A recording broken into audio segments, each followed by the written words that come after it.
পদকর্তা গাইলেন, প্রভাতে উঠিয়া গৌরাঙ্গ চাঁদ, হেরিয়া সকল আনহ ছাড়। ঘুম থেকে উঠলেন, প্রভাতে উঠিয়া গৌরাঙ্গ চাঁদ, হেরিয়া সকল আনহ ছাড়।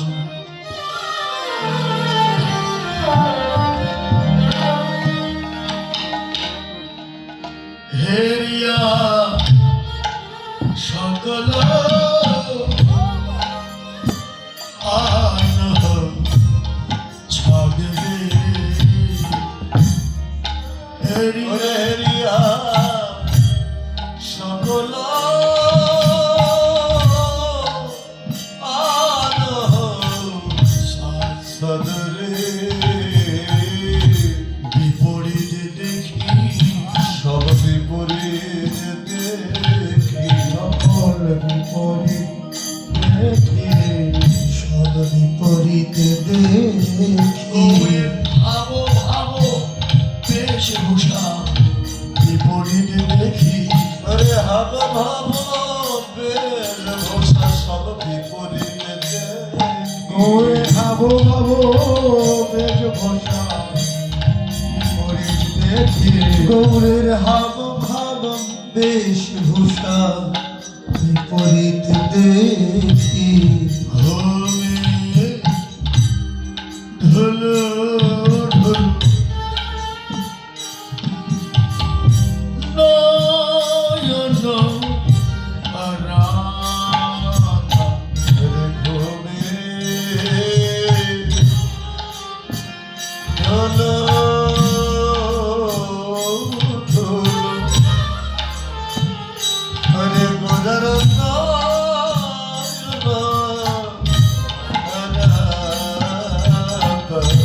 ঘুমে। ঢোলো ঢোলো নয়ন রাধা ঘুমে।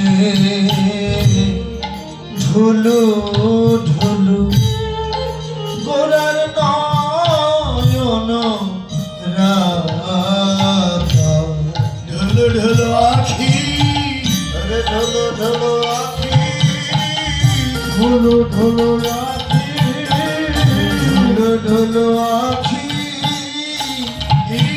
সদা অলস মুদিত পাতারে। আরে সদা অলস মুদিত পাতারে।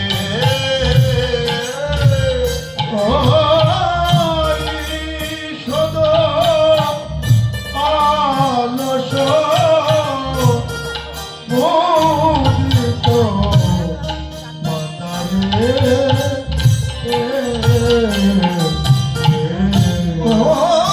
ওরে ঈষদ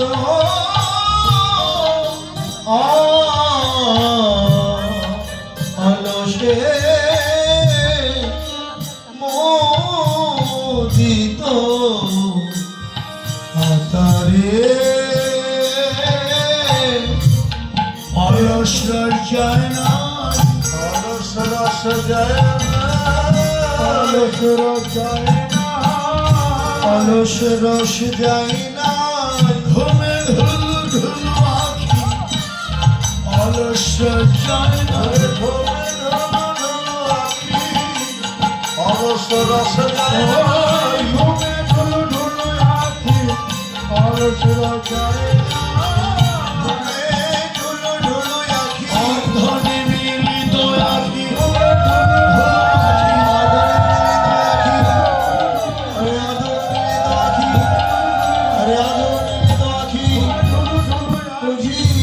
অলস রস যায় না। ওরে সদা অলসে মুদিত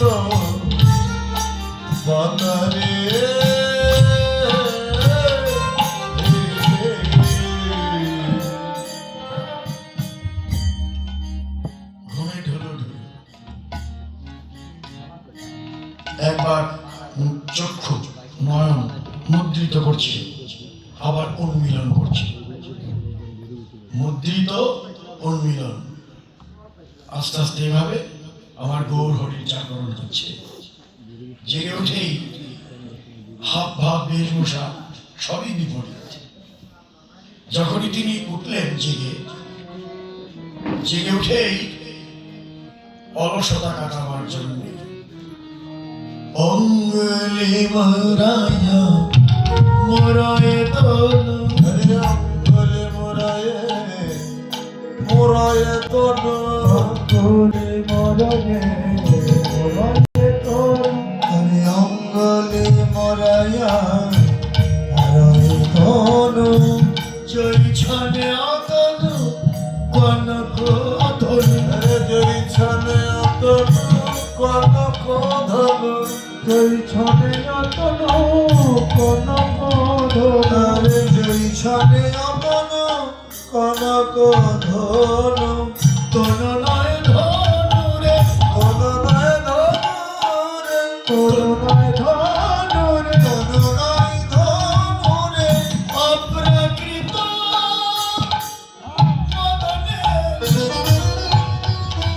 তনু নয় ধনু রে, ওরে অপ্রাকৃত মদনে, তনু নয় ধনু রে, অপ্রাকৃত মদনে, তনু নয় ধনু রে, অপ্রাকৃত মদনে, তনু নয় ধনু রে, জয়ছনে অতনু কনক ধনু, জয়ছনে অতনু কনক ধনু। অঙ্গুলি ঘুম থেকে উঠলে অনেক সময় অঙ্গুলি ফোটায় আর মোট দেয়, কি দেহটা বাঁকা করে আর মোট দেওয়া। ঘুম থেকে ওঠার পরে গৌর হরিও এরকম অঙ্গটা বাঁকা করছে আর মোট দিচ্ছে। বৈষ্ণব কবি দেখলেন, এই জন্য অপ্রাকৃত নবীন মদন জেগে উঠলেন। জয়ছনে অতনু কনক ধনু, অপ্রাকৃত নবীন মদন যেন জেগে উঠলেন। তাই তো তিনি তো অপ্রাকৃত নবীন মদনই। তিনি জেগে ওঠার কারণ প্রাকৃত মদনের দর্প চূর্ণ করবেন। প্রাকৃত মদনের দর্প চূর্ণ বিচূর্ণ করবার জন্যই তার ওঠা। তিনি যে অবতীর্ণ হলেন, জেগে উঠলেন বা তিনি এলেন, তিনি কেন এলেন, কি দিয়ে তিনি আমার কাম, এই হৃদ্র কামকে যে পরাভূত করবেন, এর জন্যই তিনি এসেছেন। আমার হৃদয়ের কুকামনাকে তিনি দূর করে দেবেন, এই জন্যই তিনি জেগে উঠলেন। যদি বলেন কি দিয়ে মহাপ্রভু কামকে দমন করবেন, কি দিয়ে, তার অস্ত্র আছে তো। আমার হৃদ্র কাম দূর করার মহাস্ত্র তিনি ধরে এনেছেন, সেটা হলো হরিনাম মহামন্ত্র। এটাই তার একমাত্র অস্ত্র। আমার গৌরকে অপ্রাকৃত নবীন মদন বলার কারণ সে কাম বিষ কাম গায়ত্রীটা আর কোনো মন্ত্র নয়, একমাত্র হরিনাম মহামন্ত্র। আমরা অনেক অনেক মন্ত্রতন্ত্র অনেক কিছু চিন্তা ভাবনা করি, গুরুর কাছে যাই, হ্যাঁ আমাকে শিক্ষার ঘরে যাই, কত কিছু করতে চাই, কিন্তু এতটুকু ভাবি না যে মহাপ্রভু মহামন্ত্র হরিনাম দান করেছিলেন। এর উপরে আর কোনো মন্ত্রই নেই, সর্বশ্রেষ্ঠ মহামন্ত্র হরিনাম, আর কিচ্ছু নেই। কলিযুগের জন্যে কাম বিষ মন্ত্রই হরিনাম মহামন্ত্র। আমি যত কৃষ্ণ নাম করবেন, হৃদ্র কাম দূর হয়ে তত কৃষ্ণ প্রেম ভক্তি বেড়ে যাবে হরিনামের মহিমায়। কৃষ্ণ নাম আমরা করলে আমি আমার সমস্ত কুকামনা কুবাসনা দূরীভূত হবে, আমার ত্রিতাপ জ্বালা দূর হবে, আমার ভব ব্যাধি নিবৃত্ত হবে একমাত্র মধুর কৃষ্ণ নামে। কিন্তু সেই নামকে আমি উপেক্ষা করে আমি যাই, তুমি আর একটা মন্ত্র দাও, যেতে আমার আরো কিছু উন্নতি হয়। আসল মহামন্ত্রটাই জপ করি না, আমি শিক্ষার ঘরে যাই, শিক্ষাগুলো যতবারই ধরি দেখি কিছু পাই কিনা, কচু পাবেন, কিচ্ছু পাবেন না ওখানে। ওগুলো সমস্ত ভাওতাবাজি। ওই ভাওতাবাজির পাল্লায় পড়ে কতদিনের জীবন শেষ হয়ে গেল। হ্যাঁ, খালি গুরু ধরে আর গুরু ধরে, শিক্ষার ঘরে যায়, অমুক করে, আমার 3 গুরু, আমার 4 গুরু, এই সমস্ত করে জীবনটাই নষ্ট করে দেয়। মহাপ্রভু সুদা 7টা কথা বলে দিয়েছে, হরের নামই কেবলম, কলিযুগের আর কোনো গতি নাই, হরিনাম ভিন্ন আর কোনো গতি নাই।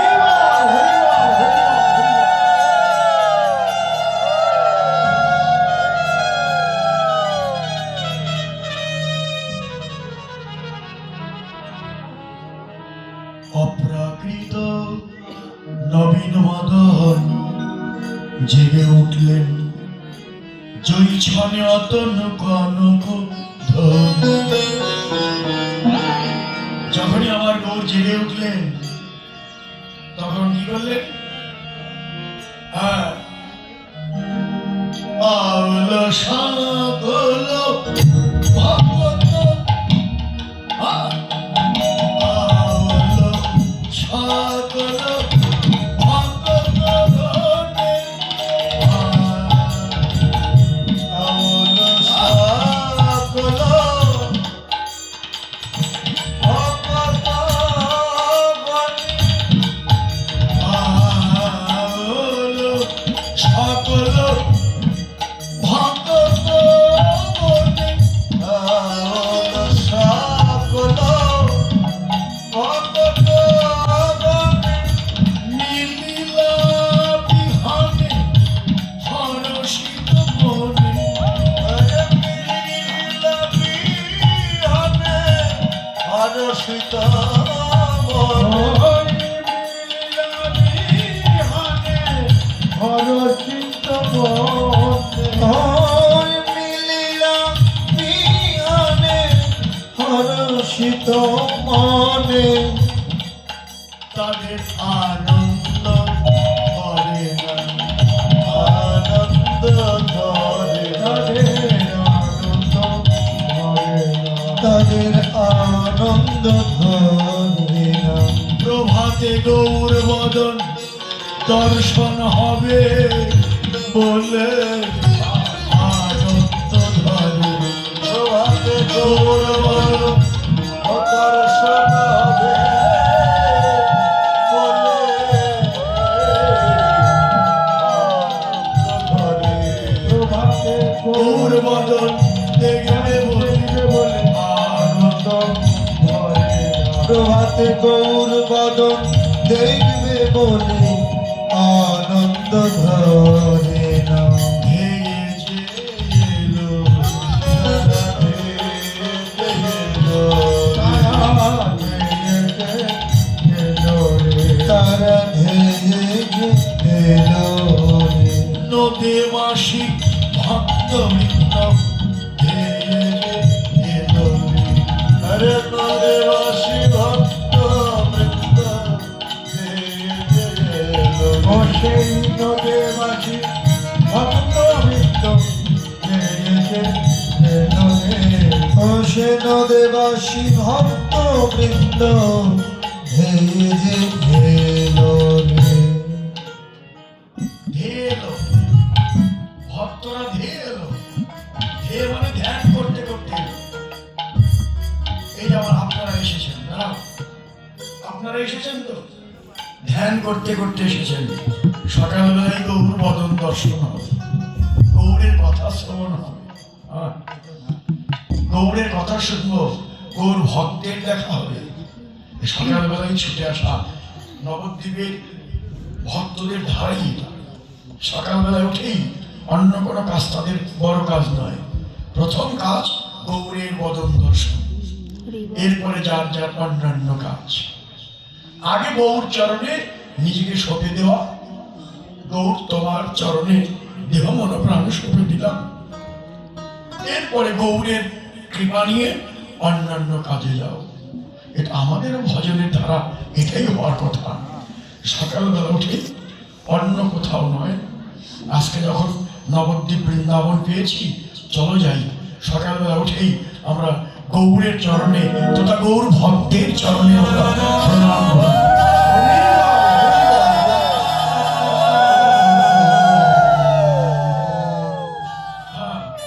এই জন্যই এখানে আসা। নবদ্বীপবাসী ভক্তদের এটাই ভজনের ধারা। আওল সকল ভগতগণে নীলা বিহারে হরষিতা আওল সকল ভক্তগণ মিলিলা বিহারে হরষিত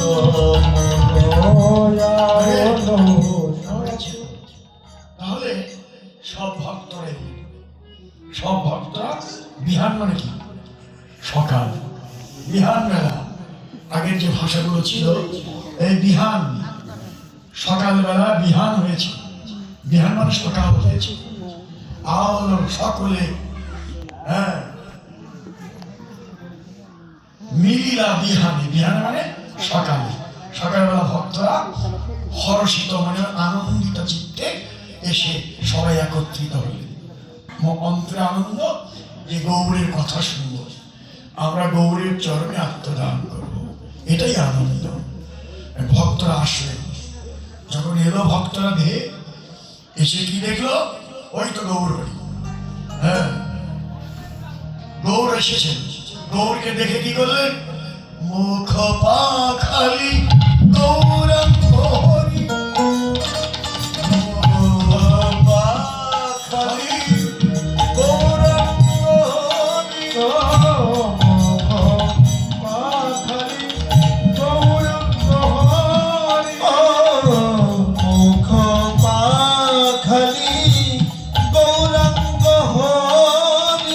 বসিলেন নিজ জন চৌদিক ঘেরি। বসিলেন নিজ জন চৌদিক ঘেরি। বসিলেন নিজ জন চৌদিক ঘেরি। বসিলেন নিজ জন চৌদিক ঘেরি। তারা ঘিরে বসল রে,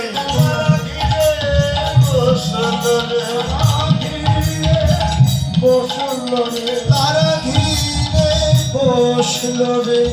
চাঁদ ঘেরা তারার মত ঘিরে বসল রে।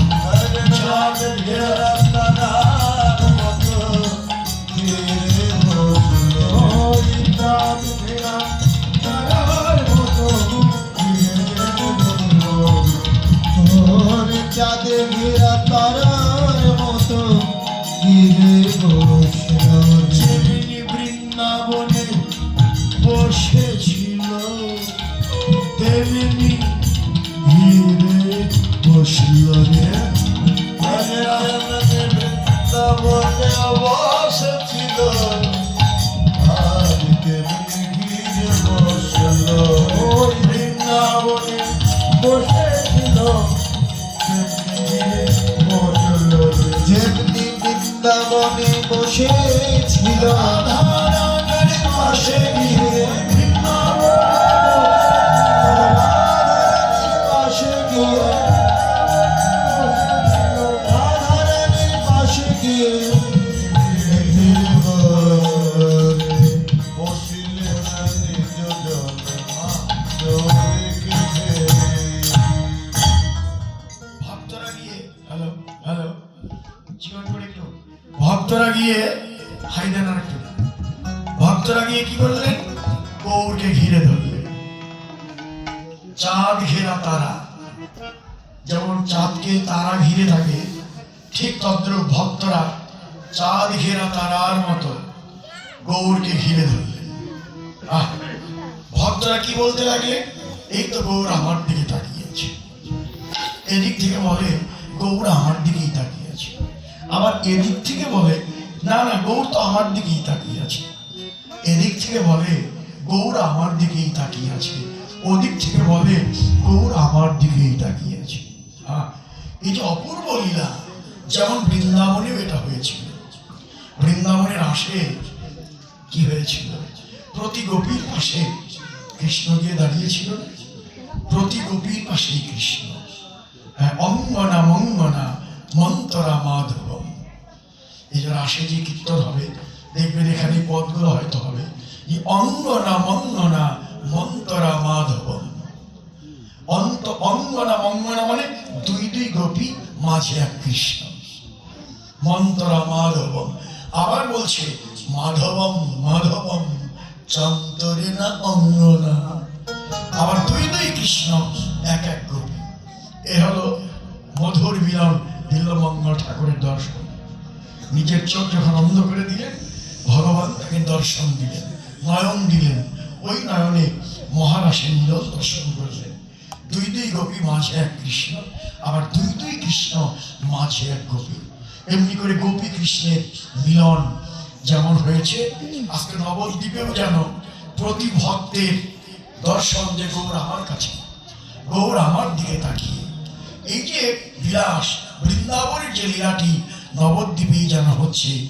নদিয়া নগরে এনই বিলাস, নদিয়া রে নদিয়া নগরে হেনই বিলাস। যদুনাথ হরে বলয়ে বলয়ে। হরে নদিয়া নগরে হেনই বিলাস। হরে জগন্নাথ কহে বলায়ের বাস। সেই লীলা করে রে, সেই লীলা করে রে, সেই লীলা করে, সেই লীলা করে রে। ও যা বৃন্দাবনে করেছিল, সেই লীলা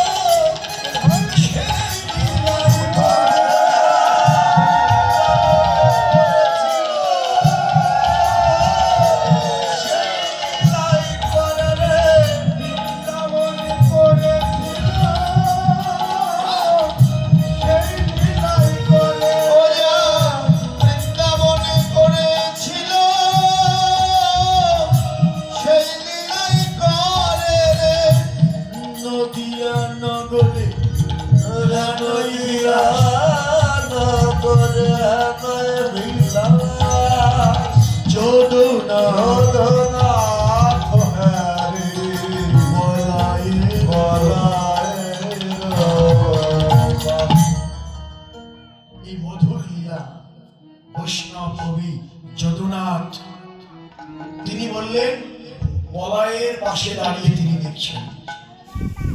এখানে বলাই হচ্ছে গুরু। গুরুর আনুগত্য ছাড়া তা দেখা যায় না।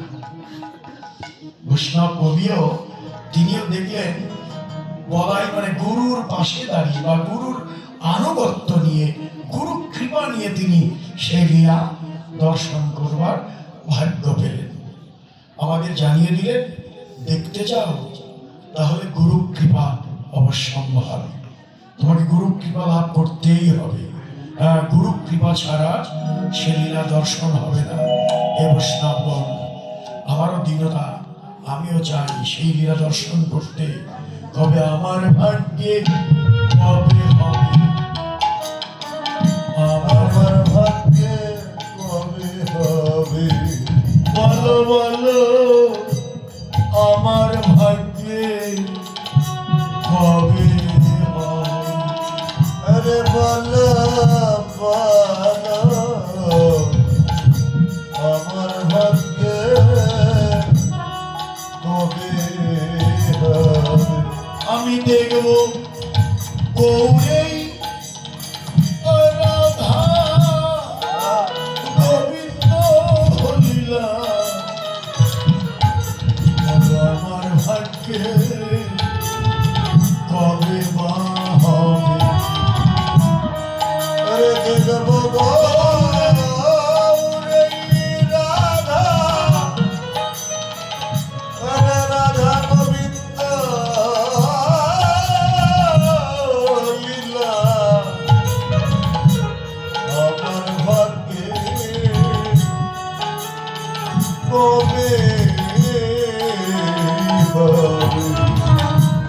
হবে সাধু গুরু বৈষ্ণবের দয়া হবে আমার ভাগ্যে হবে বা আরে কবে সাধু গুরু বৈষ্ণবে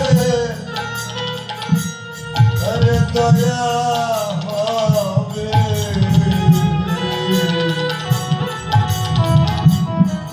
আমার ভাগ্যে হবে হবে কবে বৈষ্ণবের চরণ ধুলি সাধুর চরণ ধুলি সাধুর চরণ ধুলি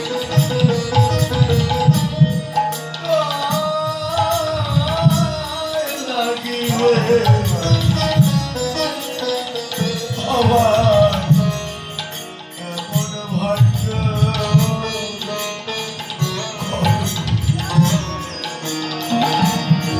আরে সাধু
গৌরচন্দ্র